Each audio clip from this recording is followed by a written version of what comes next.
Well, thank you very, very much, Mr. Purushothaman. It was so worthwhile listening to you and your thoughts. And moving on, ladies and gentlemen, while of course we can see that you are creating your digital footprints on our experiential platform, I think you all would agree that telecom industry has witnessed many mammoth changes. Visionaries and industry leaders came forward with innovative ideas and laid the foundation for better today and tomorrow. Now, here's an intriguing thing. It's time to invite for the leadership chat Mr. Manoj Kohli, the country head, SoftBank India, on evolving telcos, how they become the new fan. Well, he's going to be in conversation with Ibrahim Ahmed, the consulting group editor from Cyber Media. Over to you two gentlemen.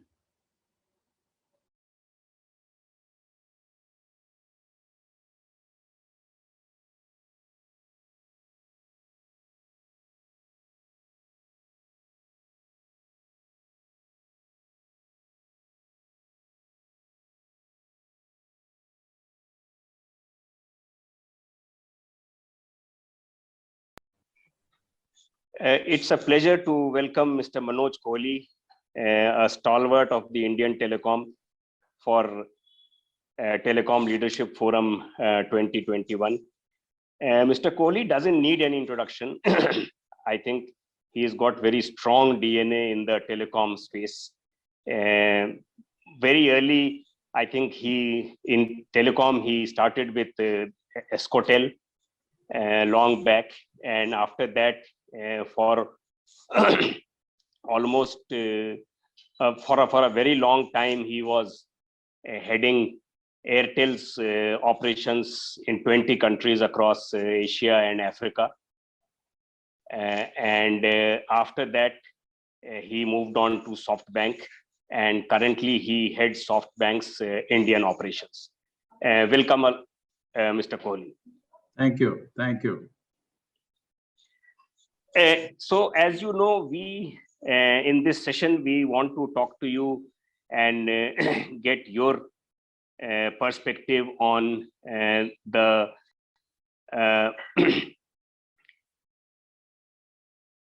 hello. Yes. Yeah. So in this session, we want to get your perspective on the Indian operators, the Indian telecom companies. Do they have the potential to become large OTT companies, OTT platforms? FANG, which is basically Facebook, Amazon, Netflix, and Google. It's a very oft-cited example of how an OTT player or a platform player was really able to leverage telecom and become such a comprehensive and such a rapidly growing entity. You know how these companies have been growing at a breakneck speed, and and you also know the current situation as far as the Indian telecom sector is concerned. Many industry experts have been saying this, and they still say that most of the operators, and this perhaps could be the phenomenon worldwide, are just pipe providers. They are just providing the bandwidth and not being able to do much beyond that. So I would like to first ask you, sir, what do you think is so special about these Facebooks and the Googles and the Amazons and the Netflixes? What is so special about them that makes them such huge companies with such big customer base, with such rapid breakneck kind of growth? What's so special? What's so special in their DNA?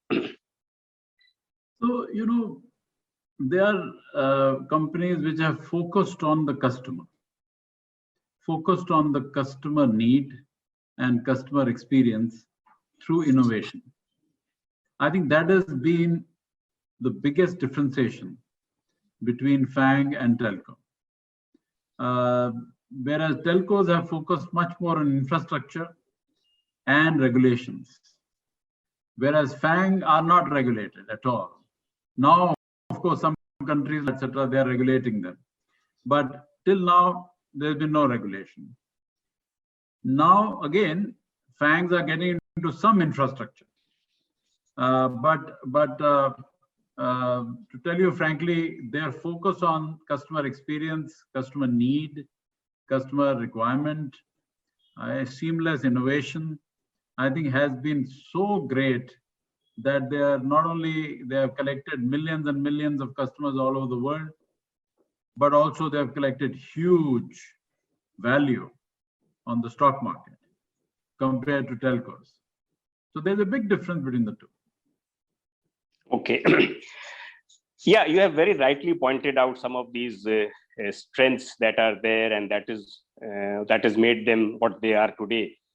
Mr. Kohli, do you see that the Indian telcos have in them, do they have in them the DNA to become perhaps one day the OTT players, the platform players that FANG is? Do they have it in them? You know, I won't be negative by saying no, they don't have. But if you see the reality, globally, there is no example of telco which has become a FANG. But if you see the vice versa, FANGs have got into infrastructure. They've done a fantastic job in infrastructure because they've become so big, their traffic has become so big. They've also got used to some degree of regulation now in Europe, in Australia, in India, in many parts of the world, in US also.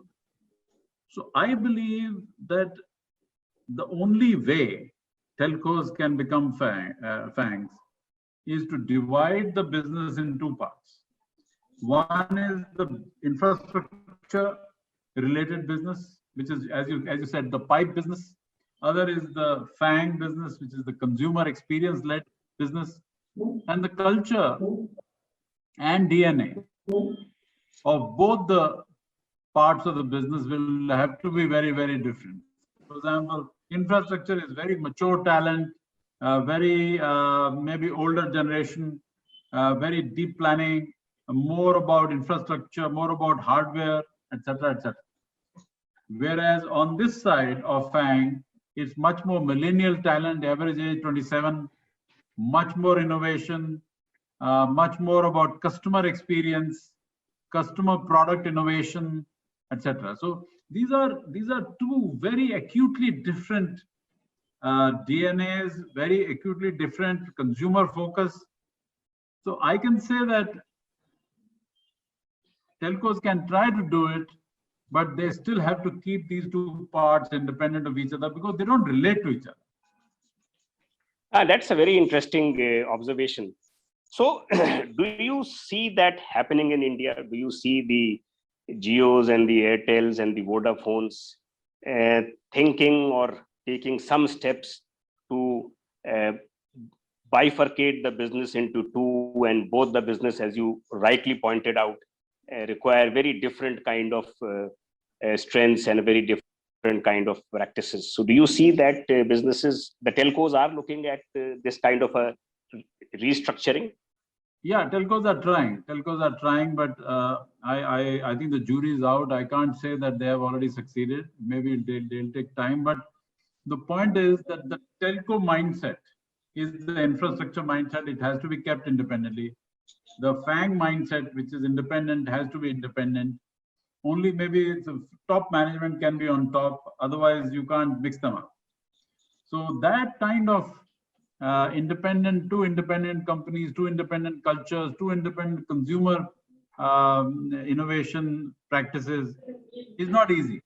I'm not saying it can't be done. It can be done, Ibrahim, but it is not an easy job to do. And what about time? Is this a little too late to try and catch the bus? Because at the same time, we can see the Amazon and the Facebook and Netflix and Google also strengthening their position and their hold over the Indian market. So even if they are able to do it, do you think they would succeed? Yeah, it's not very late, but still they should have done it earlier. I can say that this should have been done 5 years back, but telcos were always kind of ready to fight with the apps, whereas apps are definitely eating the lunch. and you can't stop them. For example, many calls are WhatsApp calls now. Many calls are Facebook calls now, FaceTime calls now. So there's a lot of job of telcos which now FANGs are doing. So clearly, if telcos don't move with speed, with agility, more and more lunch will be eaten away by FANGs. So I will say it's important that telcos move, even if it is a bit late, but they should move. So I might be repeating the question, but you very clearly and distinctly pointed out the kind of strengths or the kind of things which are required to be a mass customer based focused organization, which are things like the risk taking ability or skills or appetite for growth or creativity, focus on customer experience, etc. For which Indian companies have typically not been known for. They have. So do you think that Indian companies, Indian telcos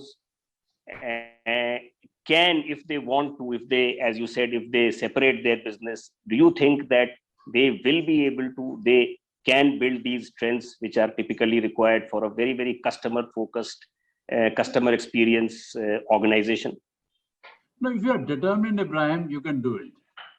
For example, India may not have a Facebook or a Google or Amazon. These companies are born in US, but India has fantastic companies. For example, in our SoftBank group itself, we have funded and support Paytm, Lenskart, Oyo, Ola, Delivery, Policy Bazaar, Grofers, and many such companies, which are fantastic companies. I mean, they are fantastic companies, and they are made by Indians. They are built by talent, young talent of India, young leadership of India, and great culture. Very, very open, transparent, very youthful culture. And I'll say millennial talent. So it's not that India can't do it. India can definitely do it. But as I said, you have to really divide the company in two parts so that the gaps, so that cultural gaps, cultural issues do not disturb each other. The infrastructure business can continue to run as an infrastructure business, which needs a different culture. The consumer business, which is more a FANG business, should be run very differently with great innovation focus, youthfulness, enthusiasm, a lot of bold decision making towards customers. That has to be done differently. And the regulation should be right at the top, which can manage, the top management can manage the regulation for telco infrastructure as well as the FANG part of telco. So that's how I divide it in three parts. So there's a infrastructure company, there's a digital company, let me call it a digital company, and then there is a regulation management right by the top management for both the companies. So that is one way which can be done. It can be done. But you're right. It should be done fast in the next 3 to 5 years, because then otherwise all the major customer services would have already been taken away by FANGs. What do you see is likely to, what do you think if these people can't move in that direction and they can't move fast enough? What do you think is likely to be the future of these companies, the Indian telcos? No, I feel that if you as a telco are ready to be a pipe, mentally, psychologically ready to be a pipe to retail customers, to SME, to enterprise customers, and which is actually a commodity business, then it's fine.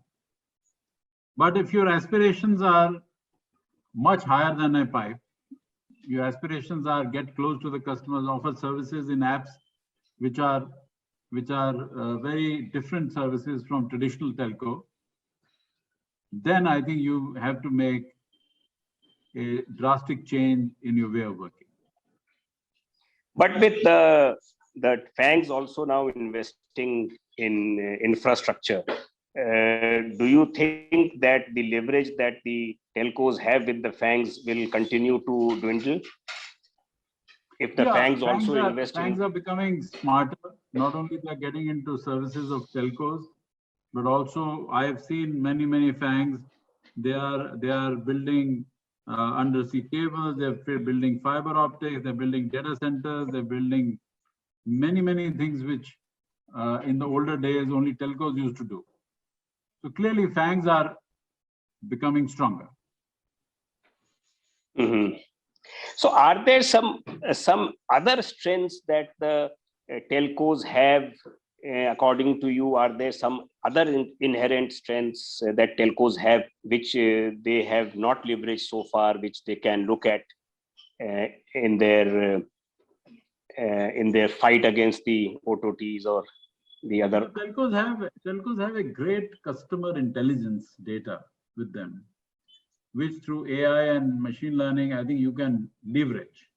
But that data has not been really leveraged by telcos. So that is the biggest asset of a telco. Telco knows where does this person call, or how does he use the network, what time does he use the network, what time he or she doesn't use the network. I mean, so many insights about the consumer telco knows. But those insights have to be leveraged for the new businesses, for the new services. And that is not being done. So are not those insights with the FANG or the OTT companies also? Yes. Through the telcos? Yes, they acquire those insights by adding customers. But telco, let's say, if a telco has 300 million, 400 million customers already, so that means they have that database and they have that experience asset with them already. Whereas some FANGs are new and they don't know much about customers. But the old FANGs, you're right, the old Facebook and old companies, they already have millions of customers. And do you think that there could be, FANG is a typical acronym for a few companies, but do you think there could be more companies who could join the FANG bandwagon and therefore put the telcos under even more pressure? Yes, more FANGs. You mentioned Ola and Paytm and all these companies. Absolutely, more digital companies are growing very fast. Even last year during COVID times, when lockdown happened, the FANG companies were growing. So they're still growing very well. And I believe these digital companies will continue to grow and continue to become bigger and continue to invest more in infrastructure, continue to earn more value, and maybe continue to be more regulated by governments, not only Indian government, but also US and Europe and Australia and Japan and China. So that will happen. So FANG companies, I believe, have clearly the future written out for them, and they are moving on that direction. Telcos need to change the direction to some extent and adopt another culture, another way of working. And if they are able to do it, then it's a win-win. That means they are a strong infrastructure company and they are a strong consumer company. Yeah, but with the FANG companies and the OTTs, they also investing in infrastructure, and they also sitting on a huge amount of customer data. How easy will be for the traditional conventional operators to sell this as a special service or as a strength to the FANGs, saying that we can provide you not just pipes, but we can also provide you a lot of customer data and a lot of data analytics kind of services? So year by year, it will become more and more difficult. The more you delay it, it becomes more difficult. I believe that telcos have that great strength to utilize and leverage this data for new services. And I hope they are able to do it fast, because otherwise the competitive intensity with FANGs will only go up. So one last question, sir. Not a question, but if you would like to comment, today you have Jio and Airtel and Vodafone, the three main guys, besides obviously BSNL. Whom would you bet on? If you would like to answer this question. No, Jio has been. I should not name any company here. My good luck to all the companies. I think all the companies should try their best to gain value, to become not only a good telco, profitable telco, but also a good digital company. Because frankly, then you have a complete business model and not an incomplete business model, not a pipe only. So I wish good luck to all the companies. Thank you so much, Mr. Kohli. Thanks a lot for being with us for the Telecom Leadership Forum 2021. It was, as always, a pleasure talking to you. Thank you so much. Thank you, Ibrahim.